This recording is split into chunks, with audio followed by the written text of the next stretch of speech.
جب پوچھا گیا حضور یہ قربانیاں کیا ہیں، فرمایا تمہارے باپ ابراہیم کی سنت ہے، اور فرمایا کہ ان کو خوش دلی سے اللہ کی راہ میں قربان کرو۔ قیامت کے دن یہ اپنے بالوں کے ساتھ، اپنے سینگوں کے ساتھ اور اپنے کھروں کے ساتھ آئیں گے، اور یہ بھی ارشاد فرمایا کہ کل پل صراط پر یہ سواریاں بن کے تمہیں پل صراط سے پار لگائیں گے۔ اور جب قربانی کے لیے کوئی شخص جانور خوش دلی کے ساتھ رضائے الہی کے حصول کے لیے ذبح کرتا ہے تو اس جانور کا خون زمین پر گرنے سے قبل یہ عمل قبول کر لیا جاتا ہے۔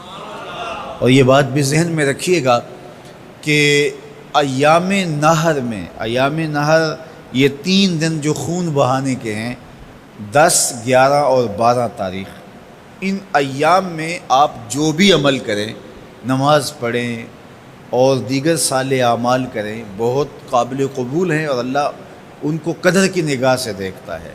لیکن ان ایام میں جو سب سے زیادہ اللہ کو محبوب عمل ہے وہ راہ خدا میں خون بہانا ہے، قربانی پیش کرنا ہے۔ تو قربانی کا کوئی اور متبادل نہیں ہو سکتا۔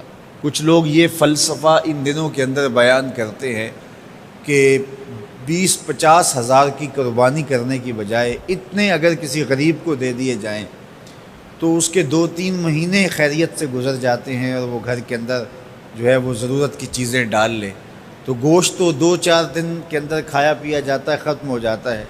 لیکن اگر اتنے پیسے کسی غریب کے گھر دے دیے جائے تو یہ اچھی بات ہے۔ تو اسلام کب اس عمل سے روکتا ہے؟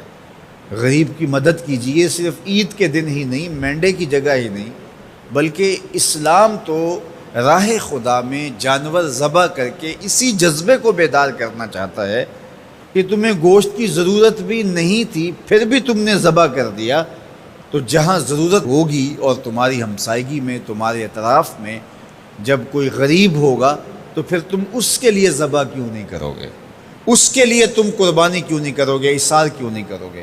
یہاں تو پھر بھی ہم گوشت خود کھا لیتے ہیں یا غرباء میں بانٹ دیتے ہیں، لیکن منا کی وادی میں جہاں لاکھوں قربانیاں پیش کی جاتی ہیں، وہاں تو جانور کاٹ کے اس کو ذبح کر کے بس چھوڑ دیا، اس کے گوشت سے غرض ہی نہیں ہوتی۔ زیادہ تر حجاج ایسے ہوتے ہیں جن کو یہ بتا دیا جاتا ہے کہ تمہاری قربانی کر دی گئی ہے، اور وہ فون کال کے انتظار میں یا حکومت وقت کی جانب سے دیے گئے وقت کے بعد حلق کروا دیتے ہیں۔ تو انہوں نے نہ اپنا جانور دیکھا ہوتا ہے، نہ اس کو ذبح ہوتے دیکھتے ہیں، تو صرف انہیں ٹائم بتلا دیا جاتا ہے یا ان کو کال کر دی جاتی ہے تو یہ ان کے لیے کافی ہوتا ہے۔ تو وہاں تو گوشت کھانا بھی مقصود نہیں، تو صرف اللہ کی رضا کے لیے جانور ذبح کرنا۔ تو جب رضا الہی کے لیے جانور ذبح کرنے کا جذبہ پیدا کر کے تمہیں راہ خدا میں خرچ کرنے کی ترغیب دی جاتی ہے تو پھر تم پورا سال خرچ کرو گے، تمہارے لیے کوئی مشکل اور کوئی مشقت نہیں ہوگی۔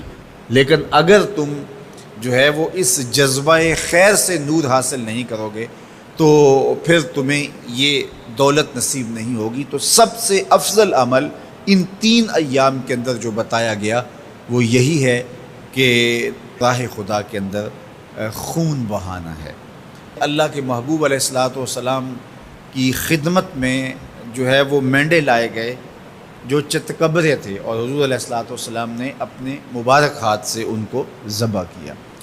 تو عید قرباں یہ ایثار کی عید ہے، یہ قربانی کی عید ہے، اور اسلام ہمیں قربانی سکھاتا ہے۔ اسلام لمحہ لمحہ قربانی ہے، ایک ایک ساعت اسلام قربانی کا نام ہے، اور ہمیں درس زندگی یہی دیا جاتا ہے کہ ہم قربانی سے اپنی زندگی کو عبادت کریں۔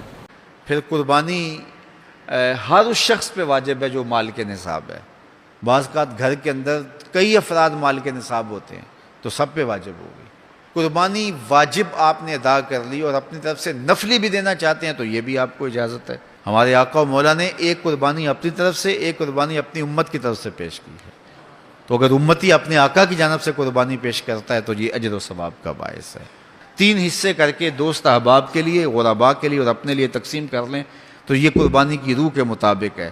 سارا اگر خود استعمال کرنا چاہیں تو بہرحال اس کی بھی اجازت ہے، لیکن قربانی کی روح کے منافی ہے۔ جس کو گوشت لگتا ہے اس کو کھال بھی لگتی ہے۔ جس طرح گوشت آپ خود بھی کھا سکتے ہیں تو کھال خود بھی استعمال کر سکتے ہیں۔ یعنی آپ کھال کا مسلح بنا کے گھر رکھ سکتے ہیں، کھال کو اپنے گھر کی کسی ضرورت میں جو ہے وہ لا سکتے ہیں، لیکن قربانی کی کھال بیچ لیں اور اس کی قیمت اپنے مصرف میں لائیں، یہ نہیں کر سکتے۔ قربانی کی کھال اگر بیچ لی ہے تو اس کے پیسے صدقہ آپ کر سکتے ہیں، کسی دوست کو دے سکتے ہیں، کسی غریب کو دے سکتے ہیں۔ تو قربانی کی کھال جس کو مرضی دیں، لیکن بہتر یہ ہے کہ قربانی کی کھالیں مدارس دینیہ کو دی جائیں، چونکہ یہ مستحق بہت زیادہ ہیں۔ مدارس دینیہ کے بجٹ کا زیادہ تر انحصار قربانی کی کھالوں پہ ہوتا ہے۔